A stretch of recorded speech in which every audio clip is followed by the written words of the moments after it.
The Honourable Trevor Mallard. Mr Chairman, I've had some experience working in this area as Minister of State Services for 6 years, and was one of the lucky people who sat many hours through the nights in 1987-88 when the original legislation was passed. And I think, by way of introductory comment on this part of the bill, it became my concern as a minister that in fact the original legislation set up silos to too great an extent, and as a result of that there were a number of areas of whole of government action that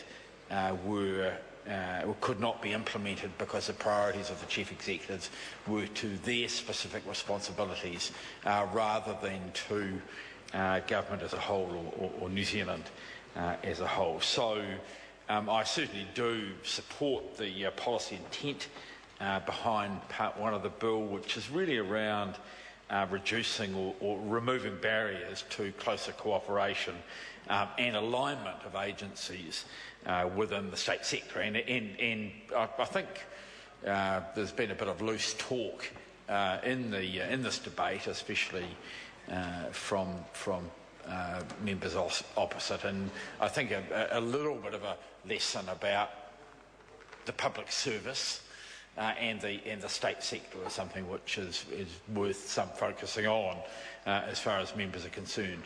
And members also need to understand the different position of Crown entities and the relationship of ministers to them, and the relationship of the State Services Commissioner to those different organisations. There are some areas where he has some quite direct responsibility, including the appointment and the reporting function for the chief executives as far as their performance is concerned, and there are others where he or she has an advisory role, and it's important that I think that we don't get that mixed up, and there has been a tendency to do that.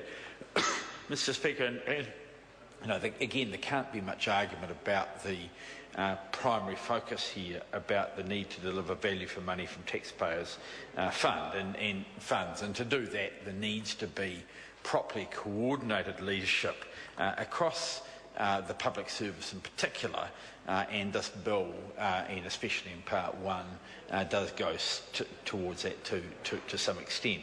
I think there are questions though that need to be asked about the term, about whether we are talking about value for money in the short term, about whether we're talking about this year's budget, or whether we're talking about value for money and investment over a period of time, and the building up of a public service which works in the medium and longer term, and the investment that's required to do that. It's more in the next part, but there is some relationship here around the Public Finance Act and the multi-category appropriations, which I'm sure we will get back to. Mr Speaker, I do want to say that having reviewed the bill when it was first introduced and looking at what came out of the Select Committee, I do want to say to the Select Committee that they did do a very good job, and there are some significant improvements of the bill. What I'm not sure of, and I'm sure one of my colleagues will be able to, by way of interjection, let me know who was chairing the Select Committee at the time. Sorry? Was it Todd McClay?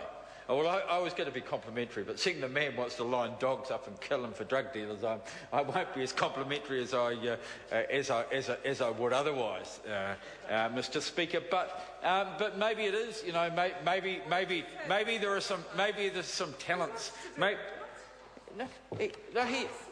It's only right at the edge of this, but it does. I think it's fair to say it does go to a question of policy advice and which ministers are run by departments and which of them have their own opinions, and the balance here. And it's clear that Todd McClay showed some independence as a chair of the committee in order to get a bill around which, if not full consensus, a large consensus could be built.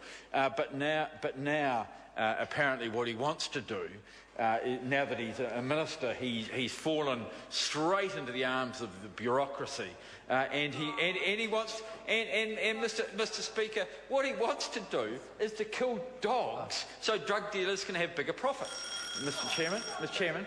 I call the Honourable Trevor Mallon.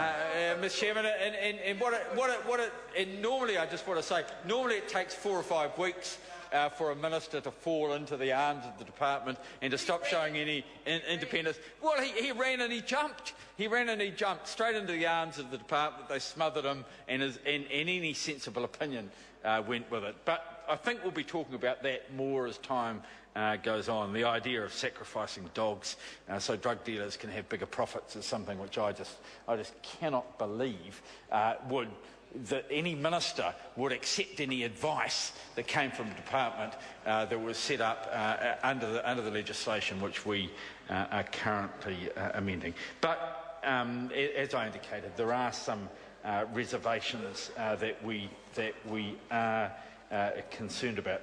Some of the areas have been strengthened. I think the work that's been done in the conflict of interest provisions, where the delegation of powers from any state sector entity and the application of the Ombudsman Act has been clarified. I think that is, especially the clarification, is something that is useful. I think there's still some discussions to be had as we go on as to the question of the delegation of powers and the appropriateness of that.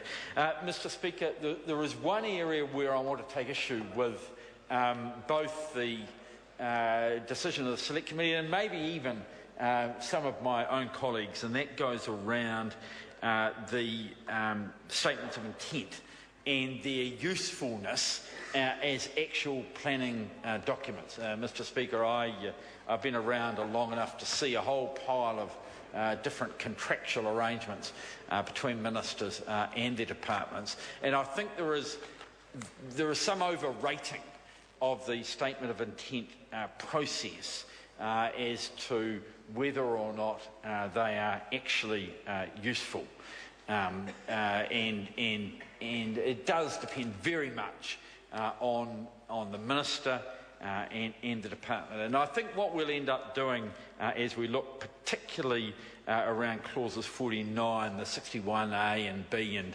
areas around that part of the bill, what we will find, Mr. Speaker, is to do with redundancy and to do with the advice in this area, that there will be differences of opinions and different approaches that are appropriate.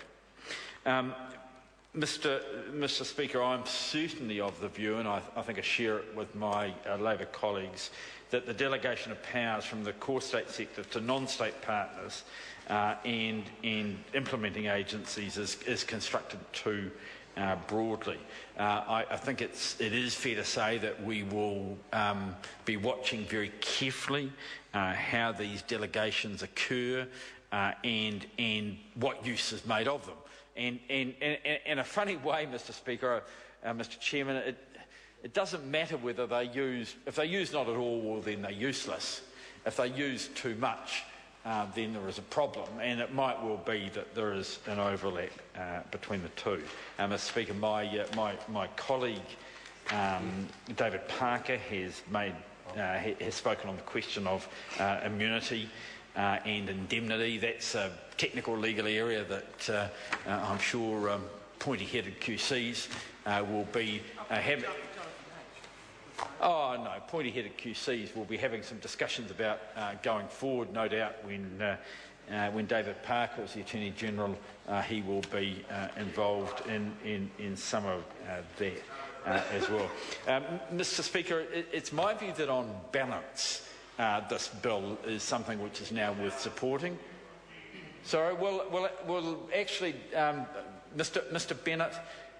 Bennett will never ever be in a position where he has any chance of being directly involved in the State Sector Act as a minister. He is someone who has been leaked over by talented colleague after talented colleague. He has been left behind. And, Mr Speaker, the sort of inane interjections that we're hearing from David Bennett on this bill are just an indication, and even his colleagues are looking at him. He's going red, and his colleagues are rolling their eyes because, Mr Speaker, they know that David Bennett just does not understand this area at all. Mr Chairman. I call the Honourable Philip Goff. Thank you, Mr Chairman. Mr Chairman, as the House knows, the purpose of the committee stages, if David Bennett wants to cease his inane interjections across the House, I'll continue. The purpose of the committee stages of the bill is